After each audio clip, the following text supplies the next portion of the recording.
Hello, this presentation is for parents in the hopes that we can provide some support for you concerning this transition that you and your family, your child, your student are getting ready to start. And that is transitioning to college.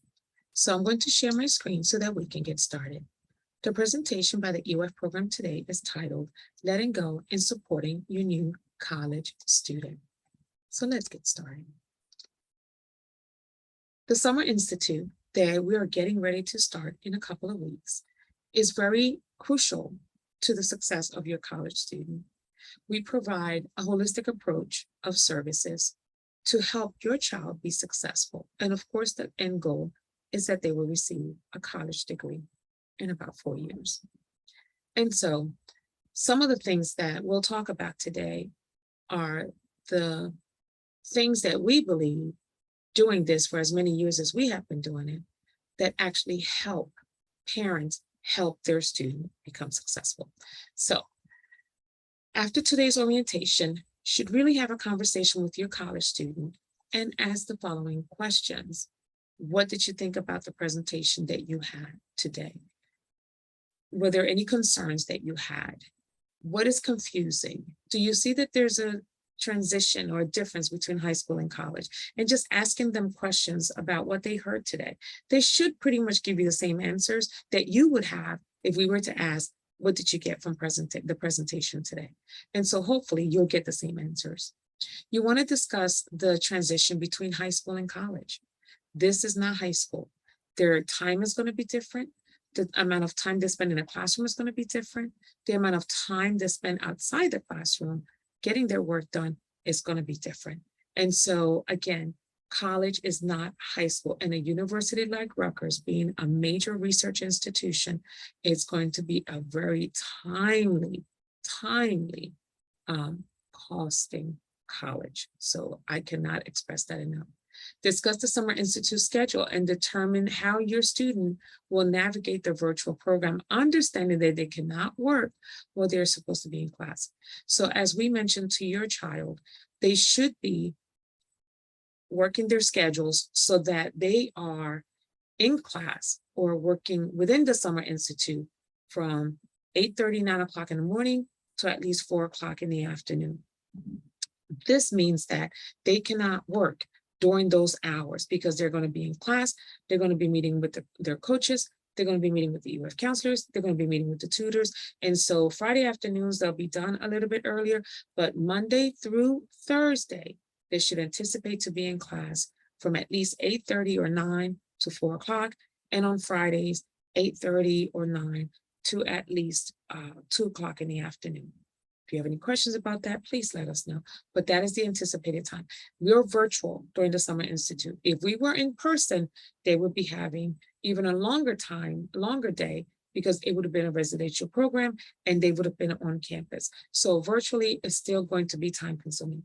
Prepare them mentally and emotionally for virtual learning for 5 weeks. What does that look like? Make sure they have a working computer. Make sure they have Wi-Fi. Make sure they have internet. Make sure they have a quiet space to get their work done, to meet with their professors, to meet with their tutors. Make sure that they're not addressing or dealing with family responsibilities when they should be in math class or in English class or in biology class. You have to make sure that you are having and creating a plan for you and your child, your student, to be successful this summer for the next 5 weeks.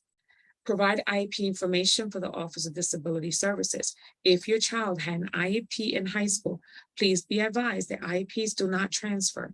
This means that you have to bring your information from high school to our disability office so that they can do a reassessment. This takes time and it's not an overnight process. So if your child had an IEP in high school, please get in touch with our director, Dr. Randy Mayers, so that we can begin the process of our disability office, you meeting with a disability office and your student to begin this process. Provide missing documents to the financial aid office. I can't stress to you enough how important it is that you provide these missing documents. You don't have to have them by orientation, but you do have to have them by July 7th so that we can make a final decision about your student's eligibility into the program. If there are no documents, There is no financial aid, which means there is no verification, which means your child will not be able to be a part of this EOF program. If there's no documents, there is no fall registration either, because there is no financial aid to pay for the tuition. So it's very, very important that these financial aid documents get uploaded into the system immediately so that we can make a decision. We, in terms of the institution and the financial aid office, can make a decision about the eligibility of your student to attend our summer institute and receive the grant moving forward after the fall, after the summer. Review the next step checklist and complete the missing items. So whatever is missing, health forms, immunization shots, all of those things that need to be uploaded, need to be completed before July 7th. Create a to-do list for the kickoff. So the weekend that your child will be moving in with us, that July, Thursday, July to that Sunday, the 17th, they will be living with us, and they will be having that college experience living on campus. So you need to have a to-do list of the items that you need to bring with you and purchase before moving day that Thursday. You want to maybe set up a bank account or a Cash App if they don't already have that. For those of you who live further up north and your child is going to be here and may need finances or something, you have to make sure that they have access to a bank, and you have to make sure that they maybe have a Cash App that they can use should they need any type of financing. Make sure they have an alarm clock on their phones or on their nightstand, because they really have to make sure that they're up on time, and they have to make sure that they're on time wherever they need to go for the entire weekend. Make sure that they know how to cook simple meals. This is more for the fall semester. Make sure that they know how to cook simple meals. Make sure that they, even the moving weekend, have perishables. We are going to provide their meals, but they maybe need snacks or cases of water. You want to make sure that they have those items with them during this moving weekend. Make sure that they know how to wash clothes. A lot of times, students may not know how to wash clothes.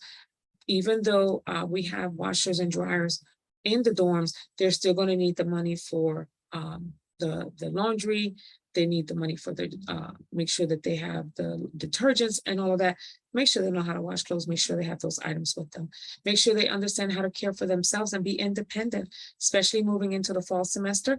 For those of you whose students will be joining us in campus housing, you want to make sure that they understand what it means to be independent, understand what it means for them to care for themselves. Make sure they understand the rules and requirements of move-in. We want to make sure the students understand you're here Thursday to Sunday. You're not leaving the campus without us. You can't just go into Philadelphia and not attend the sessions that we have. That will be a primary reason for us to determine that you cannot return. You're here from that Thursday to Sunday, and you're here to learn about living on campus. You're here to learn about what the virtual program is going to be like, get you set up and ready. So when you return home Sunday night and you log in Monday morning, you're completely virtual and ready to go. That's what's going to happen that moving weekend. So we want to make sure that your student is ready. All right, support, but don't hover.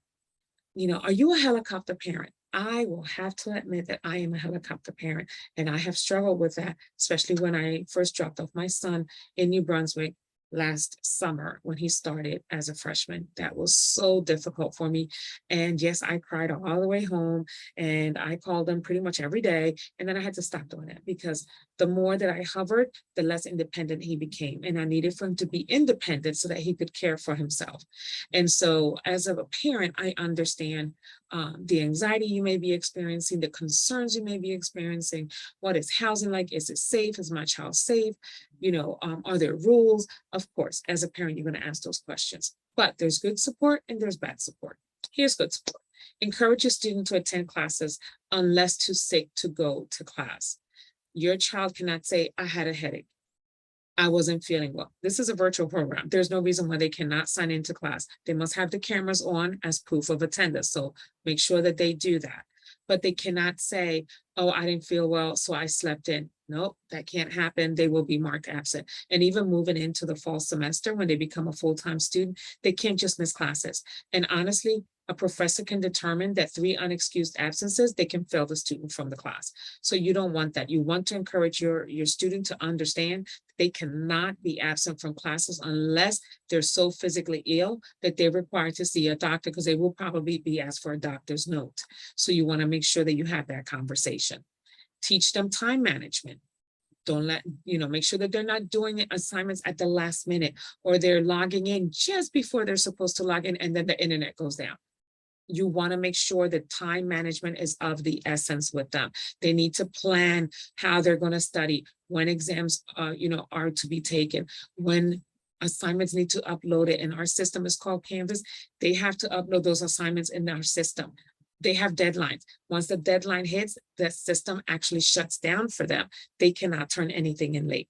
So time management is of the essence. Please have those conversations that we know as adults. We have to maintain my time management. So this is a very good time to work with your student. Encourage your student to get to know the faculty, starting with the Summer Institute. Get to know their professors, because they're going to have those conversations, be able to communicate in a professional manner with their professors. These are not high school teachers. These are college professors. So you want to make sure that you encourage them to have conversations and get to know them. Encourage your student to utilize the services and resources available on campus, such as tutoring and health services. So even during the Summer Institute, they're going to learn all this, but moving into the fall semester, there's tutoring available for every class that they have. There's tutoring available, library services available 24/7.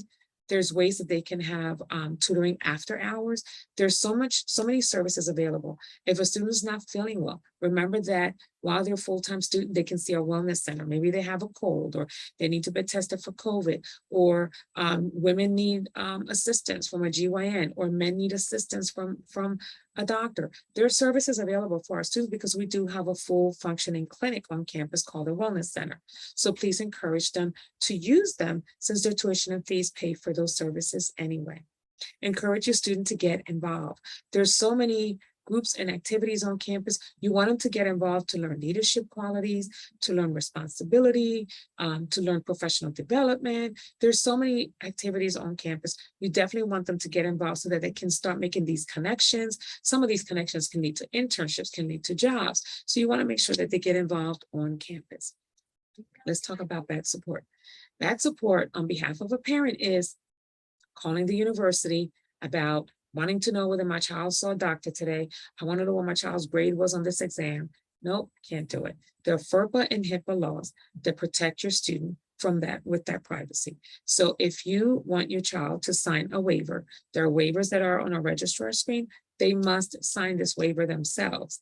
And of course, add your name to it so that if you call, they will check the forms to see if your student has signed a waiver and see who is part of that waiver that can actually access their information.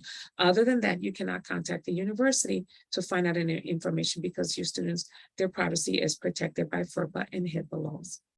You cannot call professors on behalf of your student to say, hey, my student is sick today, they can't take the exam, or they can't come to class. You can't do that. Professor will not communicate with a parent, again, because of FERPA laws. But not only that, because the professor needs to hear from the student. Your student is a grown adult and need to communicate with the professor directly. So you cannot contact the professor, a counselor, a dean, or anybody else on campus on behalf of your student, unless your student has been hospitalized. There is some kind of report or a note from the doctor that your student is incapacitated and cannot communicate for themselves. That's different. If that's the case, you need to contact the dean of students or contact the EOF counselor, and we will certainly provide you with that information so that you can speak to that individual, on behalf of your student. You cannot show up at the university looking for your student. No one's going to give you information to say your student is in this classroom or your student is in this building. You can't even enter the buildings without a student ID or a staff ID. So you cannot approach or come on campus unless you have business with us, and your student being here is not your business that you have with us, is the business that we have with your student. So you cannot show up to campus on behalf of your student or looking for your student. There's ways to get in touch with your student if you really want it. If there's an emergency and you needed to get in touch with your student. You cannot do work for them or make excuses for irresponsible behavior. So please, please, please do not write a paper for them, correct a paper for them, or take an exam for them or anything like that, because once it's found out, then that is plagiarism and your child can be expelled. So please make sure that you're not assisting your student, but instead directing them to the individuals on campus that can actually help them, like the writing center or the tutoring center. You cannot have unrealistic expectations, such as working long hours and contributing to the household or caring for younger siblings or family members. One of the things, I've been here 30 years, one of the things that I've had that have been such a negative impact on students is that students have unrealistic expectations placed on them by their families. Their families want them to work 30, 40 hours a week to contribute to the household. These students cannot work anywhere over 25 hours if they're going to be successful. There are many students that have to leave because they have to go pick up siblings from school or have to care for an elderly parent or grandparent, and they miss classes. Please don't have those unrealistic expectations with your child or your student, because they're not going to be successful. You will have to find alternative assistance for yourself or your family, because your student will not be able to have those responsibilities if they've had them before. So please make sure that you have a family meeting so that you guys can make alternative measures, alternative plans for that. Cannot stress that enough. Healthy students are successful students. So things to look out for. Again, big transition from high school to college.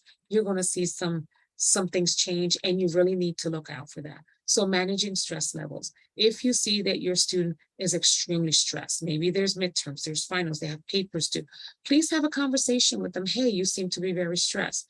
Maybe you need to contact your EOF counselor to see what services you have on campus, maybe the wellness center. We have workshops for stress management, time management, note-taking skills. We have so many workshops to help them manage their stress and their time. So if you see that your child seems overwhelmed or stressed, please direct them back to the EOF counselor and have them ask for help so that we can help them deal with it. Every student goes through stress.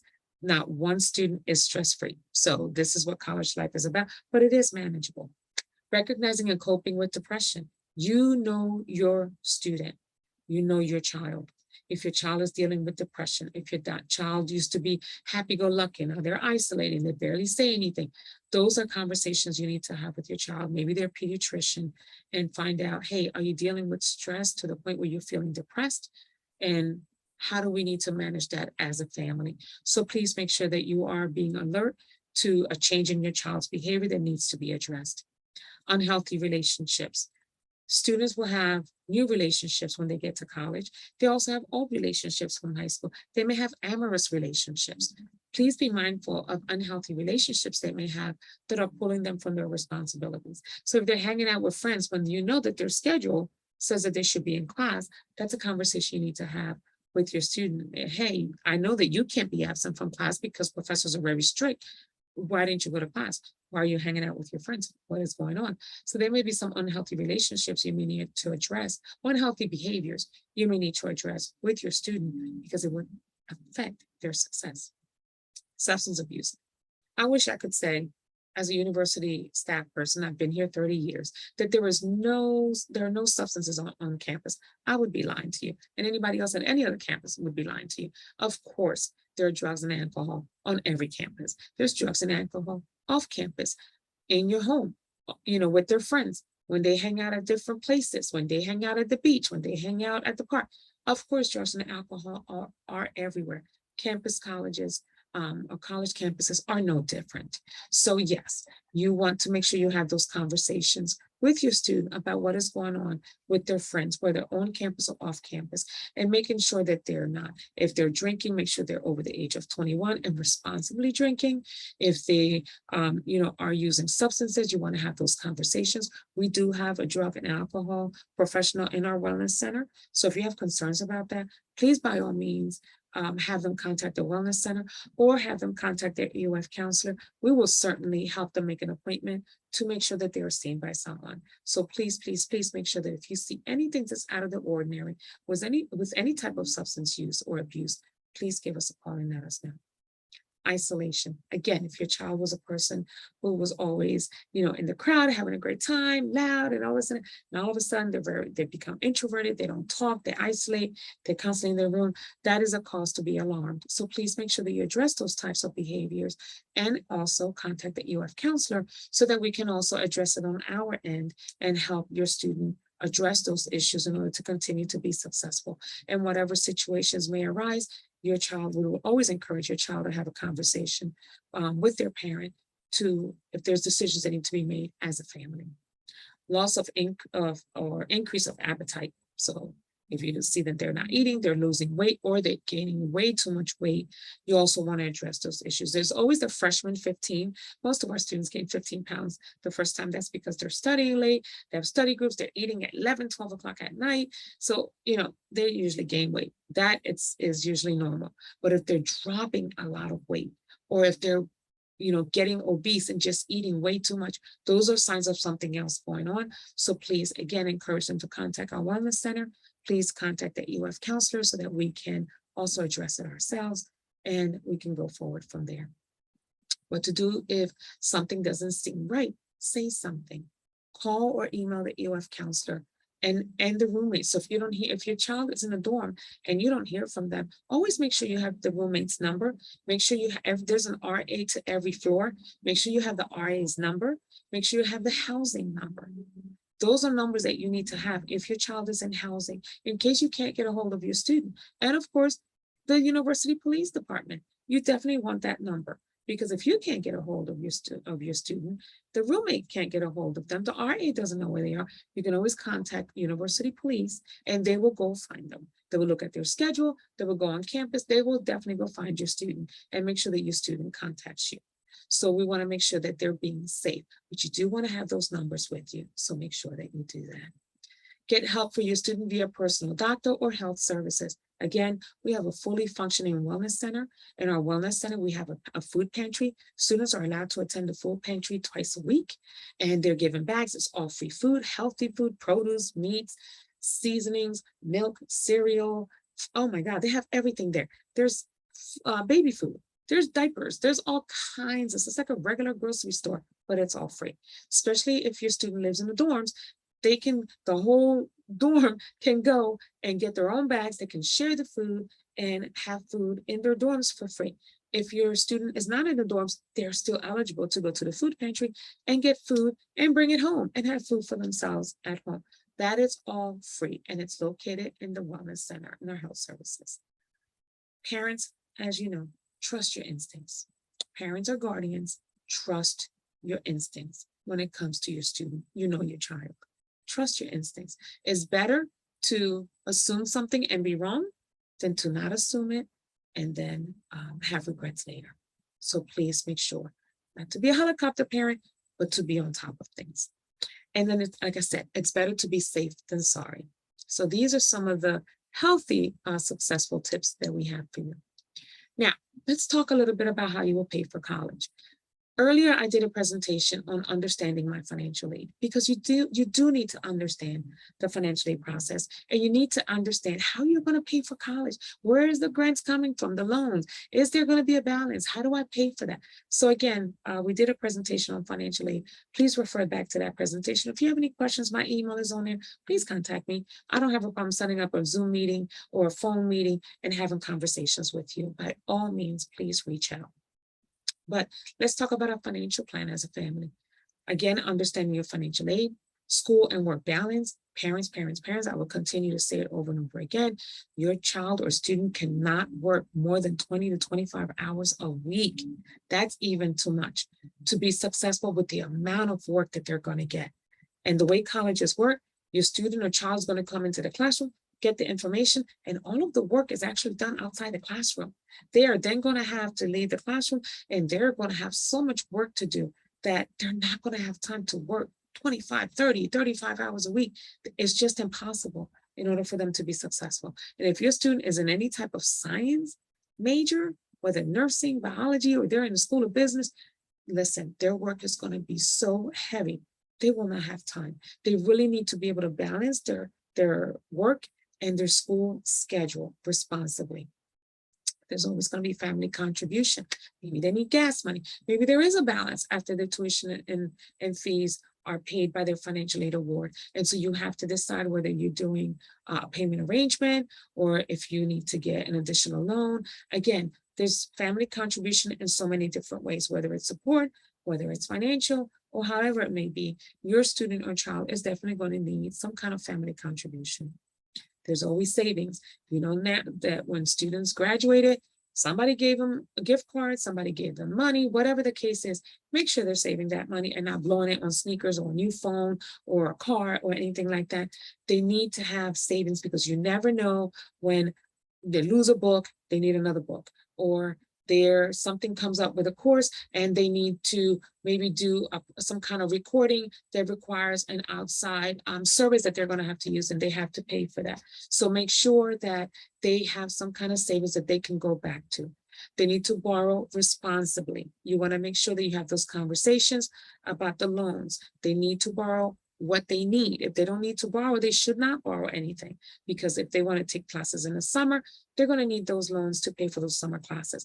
But you want to leave the four-year institution with as little debt as possible. You want to think about commuter versus residential. Do they really need to live on campus? If they live so close that they can actually commute. If they live in North Jersey, obviously they need to live on campus because there's no way they can commute every day. But there's a cost. So if they live near the campus, why go into campus housing and spend all that money that they don't need to spend if they live close to campus? So you really want to have those conversations about responsibility with whether they should live on campus or not, if they have to live on campus or not. Again, understand the financial aid process. HESA is the department where that big FAFSA form went to. When you submit it, it went to HESA, and that was HESA then looks at Pell, student loans, SEOG, and college work study. They take a look at those types of grants and loans to determine what you're eligible for. Then there's the state money, which is EOF and TAG. Again, all this information was provided in the presentation, Understanding My Financial Aid. I would encourage you to go back and review it if you have not already looked at it. Institutional aid. There's actually something called Bridging the Gap. Bridging the Gap is an institutional funding source where the university looks at your child's tuition and fees balance. And if there's a balance, they look to see what if Bridging the Gap fits their qualifications, and then determine what they can put towards your child's bill.